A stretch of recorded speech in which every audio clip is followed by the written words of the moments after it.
Good morning guys! Ayan, habang ako'y naghihintay dito sa school kasi meron akong kukunin sa aking teacher, sa teacher ng anak ko. So, ayun nga, habang ako'y nanonood dito, napansin mo ang ganda ng pinapractice ng mga bata, no? Tapos, medyo naaliw ako tsaka na-amaze kasi alam niyo ba yung mga bata, maliliit lang sila pero grabe yung hawak nila, cyclophone, drum, tapos yan yung mga bandila nila. Kung ako tatanungin, medyo mabigat yan tsaka kakapagod kasi tingnan paniwas-iwas sila, no? Anyway, summer na ngayon, bakasyon na, no? Kaya believe ako sa mga bata talagang nagpa-practice sila imbis na nagbabakasyon na. Siguro meron silang competition na sasalihan. Ayun nga, at pagkagaling ko dyan, ito pumunta ako dito sa wow, dami pera, grocery ka day. Hindi, bibili lang ako dyan guys ng sardinas, noodles, sabon, shampoo, ganun kasi naubusan na ako.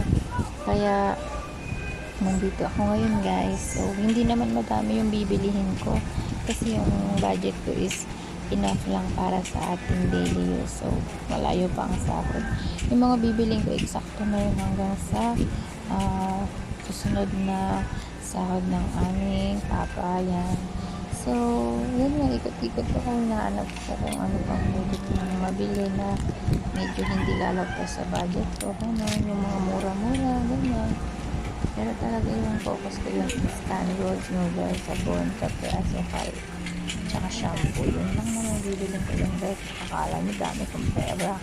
O mga marites dyan, isipin na naman dami kong pera. Dito kasi guys sa Save More, mas mura yung item kaysa bibili mo siya sa labas ng Save More or sa mga tindahan o kung saan pa mga store. Dito kasi medyo mababa yung presyo, kaya dito ko na iisip bumili. Kaya yun guys, advice ko lang kung gusto niyo ng mas tipid, punta na lang kayo sa mga grocery store instead ng mga palengke o tindahan.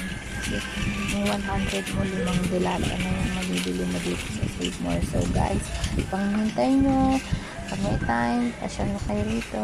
Siyempre, mamili kayo ng mga abot kamay na mga grocery na okay naman, na pang-consume lang naman, for family consume lang.